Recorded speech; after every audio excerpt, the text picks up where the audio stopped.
3. Negara kita yaitu Indonesia adalah sebuah negara dengan norma sistem politik dengan Undang-Undang Dasar. Undang-Undang Dasar 1945 merupakan konstitusi dan sumber hukum tertinggi yang ada di negara kita, yaitu Republik Indonesia. UUD bersifat tertulis dan memiliki rumusan yang jelas. Daripada lama-kelamaan, jadi di sini saya sudah mengundang orang penting yang mengetahui rumusan Undang-Undang Dasar 1945. Kita panggilkan Pak Cahyo Patra.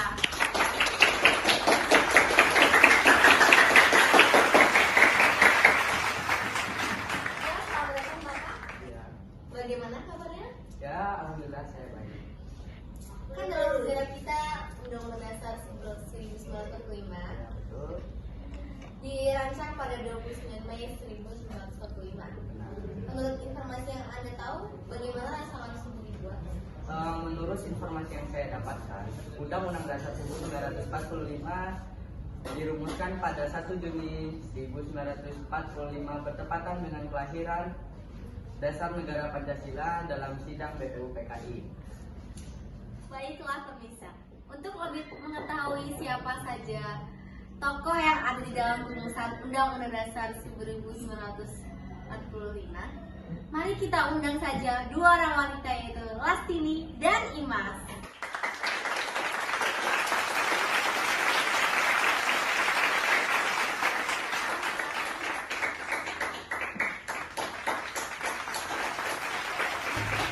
Saya senang di Indonesia di sini. Kalau kadang-kadang orang sangat. Ya, nggak apa-apa Mbak, saya juga senang diundang datang ke sini. Iya, benar kata Ibu Lastini. Saya malah tersanjung karena bisa diundang untuk datang ke acara yang terkenal ini.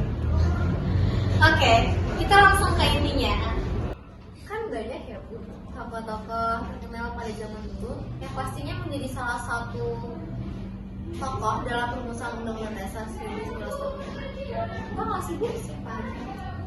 Wah, saya tahu banget siapa saja, yaitu ada Soekarno, Muhammad Hatta, Muhammad Yamin, Supomo, Mr. A.A. Maramis, Abi Kosto, dan Haji Agus Salim.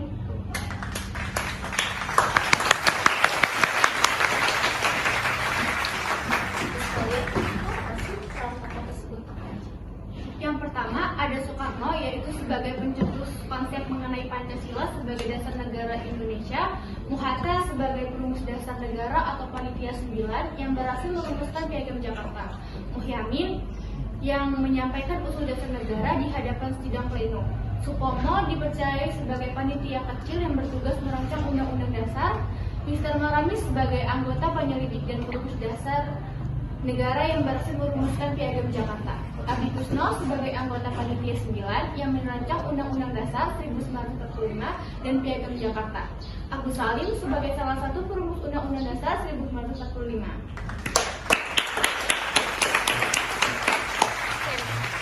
Kita sudah bersama tiga bintang tamu kita. Penasaran dengan bintang tamu selanjutnya? Kita tunggu di segmen setelah iklan berikut ini. 2,000 years later. Baik pemirsa, kembali lagi di Mata 3. Masih bersama dengan ibu dan bapak yang keren-keren di sini. Selama iklan tadi, kami berbincang-bincang banyak soal UUD 1945 milik Indonesia tercinta kita ini. Dan saya belajar banyak pengetahuan yang belum saya mengerti dari mereka. Kita beri aplaus untuk 3 bintang tamu spesial kita kali ini.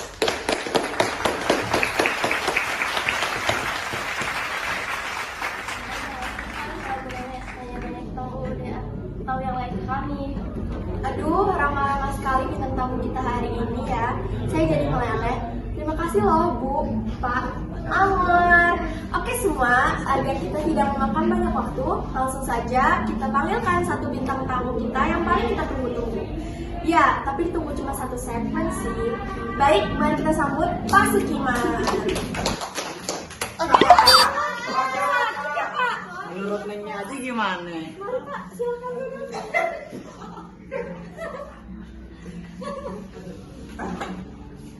Wah, keren sekali Pak. Kita jadi dapat menambah ilmu dan pengetahuan tentang hal ini. Baik, terima kasih sebelumnya. Baik, selanjutnya untuk menutup acara terakhir kita masih punya 3 bintang tamu yang gak kalah hebat dari sebelumnya. Mari kita undang Bapak Rejian, Bapak Nur Hadi, dan Ibu Cut Tari. Beri tepuk tangan untuk mereka.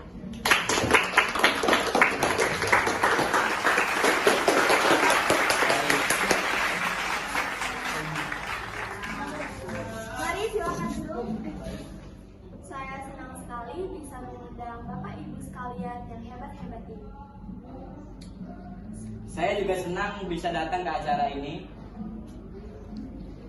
Saya ngefans banget loh sama mbaknya. Waduh, hehe, bisa aja Pak. Mari balik ke topik. Setelah sebelumnya berbicara tentang perancangan UUD 1945, pembahasan selanjutnya adalah tentang menurut Bapak Rajian, apa yang terjadi setelah dibentuknya UUD 1945? Yang terjadi pada masa itu adalah terjadi perubahan perundang-undangan setiap periodenya. Wah, baik-baik. Cukup singkat tapi jelas ya semua. Nah, Madam kan sebentar lagi kita bakalan ada pergantian masa bakti presiden kita nih pada tahun 2024. Menurut Madam Tari, kenapa abstrak pemilu ini diadakan setiap 4 tahun sekali? Penegakan hukum terhadap pelanggaran pidana money politik yang terjadi di Kota Payakumbuh dalam kaitannya sebagai bagian dari sistem peradilan pidana pemilu dengan 3 pertanyaan, penelitian, yaitu 1. Bagaimanakah penegakan hukum terhadap kasus money politik yang terjadi dalam pemilu DPRD, DPD, dan DPR tahun 2009 di Kota Payakumbuh menurut sistem peradilan pidana pemilu? Kedua, bagaimanakah pertimbangan hakim dalam menjatuhkan vonis bersalah terhadap kasus money politik yang dilakukan oleh terdakwa pada kasus pelanggaran pidana pemilu anggota DPR, DPD, dan DPRD tahun 2009 di Kota Payakumbuh dalam melindungi pelaksanaan kedaulatan rakyat? Jawabannya adalah yang ketiga, faktor-faktor apa sajakah yang mempengaruhi terungkapnya kasus money politik yang terjadi dalam pemilu anggota DPR, DPD, dan DPRD tahun 2009 di Kota Payakumbuh? Untuk menjawab permasalahan tersebut, penelitian ini menggunakan bahan hukum seperti peraturan perundang-undangan terkait, masalah sidang, dan literatur terkait negara hukum, berita acara pemeriksaan, dan bahan-bahan hukum lainnya yang relevan yang berhubungan dengan kerangka sistem hukum pemilu dan sistem peradilan pidana terpadu. Terima kasih kepada Bapak Ibu yang sudah berkenan hadir di sini. Saya Ranjani Kalana. Saya Ranti Aulia. Kami pamit undur diri dan sampai jumpa.